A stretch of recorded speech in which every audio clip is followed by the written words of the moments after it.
नमस्कार, स्वागत है आपका फोर्थ साइड्स टीवी में। मैं आपके साथ आशुतोष। महाराष्ट्र के डिप्टी सीएम देवेंद्र फडणवीस प्रदेश के कद्दावर नेता होने के साथ साथ मुख्यमंत्री पद के दावेदार हैं और प्रधानमंत्री नरेंद्र मोदी, गृह मंत्री अमित शाह के विश्वास पात्र भी।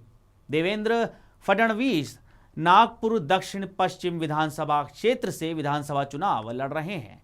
यह सीट बीजेपी और राष्ट्रीय स्वयंसेवक संघ के लिए अहम है। 1978 से अब तक इस सीट पर बीजेपी 7 बार जीत चुकी है, लेकिन ऐसा माना जा रहा है कि 2024 की लड़ाई बीजेपी के लिए आसान नहीं होगी। इस साल बीजेपी को सिर्फ महाविकास आघाड़ी से ही नहीं, देवेंद्र फडणवीस के दोस्त राज ठाकरे की एमएनएस से भी चुनौती मिलने वाली है।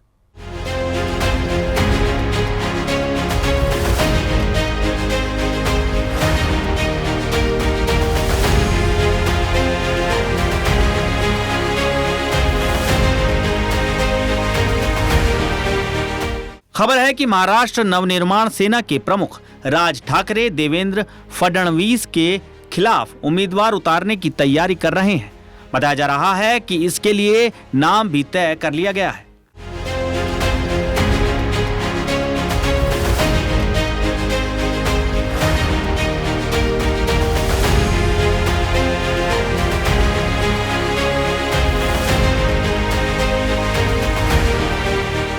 देवेंद्र फडणवीस महाराष्ट्र में चुनाव का नेतृत्व कर रहे हैं, लेकिन न सिर्फ महाविकास आघाड़ी बल्कि राज ठाकरे की एमएनएस ने भी उनको हराने की रणनीति बनाई है। महाविकास आघाड़ी बीजेपी के खिलाफ एकजुट है। हालांकि आघाड़ी में किस पार्टी के उम्मीदवार यहां से उतरेंगे ये अभी साफ नहीं है, लेकिन चर्चा है कि ये सीट एनसीपी को दी जा सकती है। अगर ऐसा हुआ तो इस सीट पर वर्तमान गृह मंत्री और पूर्व गृह मंत्री के बीच मुकाबला होगा।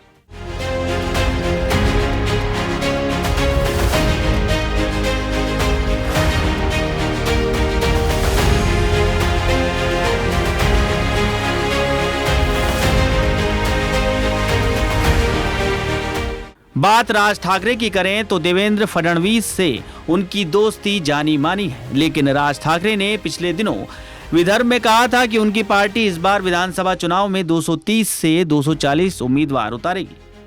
उन्होंने ये भी कहा कि वो देवेंद्र फडणवीस के खिलाफ भी उम्मीदवार उतारेंगे। मनसे की ओर से तुषार गिरे का नाम सामने आ रहा है। राज ठाकरे का दावा है कि तुषार यहां से जीत सकते हैं।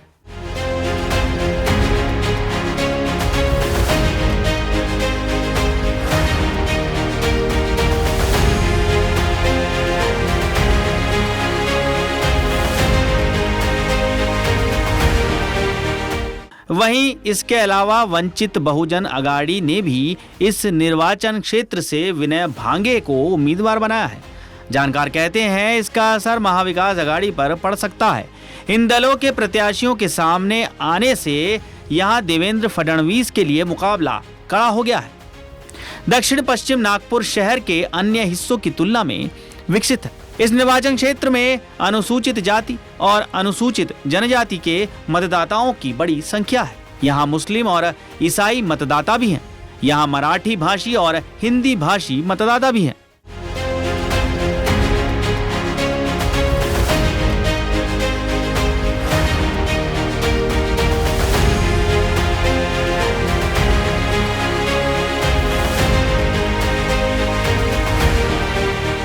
नागपुर पश्चिम निर्वाचन क्षेत्र कभी कांग्रेस का गढ़ था, लेकिन बाद के दौर में यहां बीजेपी का कमल खिलने लगा। 1999 में बीजेपी ने नागपुर पश्चिम नागपुर के युवा नेता और मेयर देवेंद्र फडणवीस को मैदान में उतारा।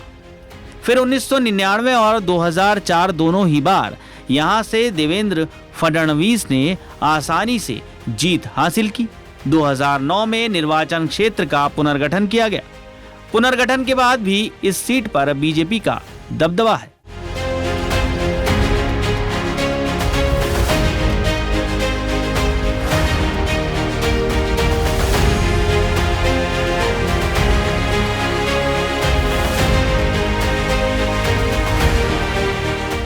नागपुर दक्षिण पश्चिम विधानसभा निर्वाचन क्षेत्र नागपुर लोकसभा निर्वाचन क्षेत्र के तहत आता है।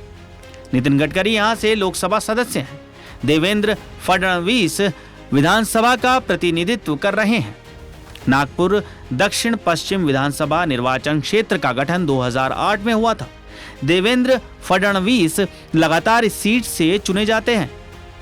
उन्होंने 2009, 2014 और 2019 में यहां से जीत हासिल की। अब 2024 में भी वो इस सीट से मैदान में उतरने जा रहे हैं।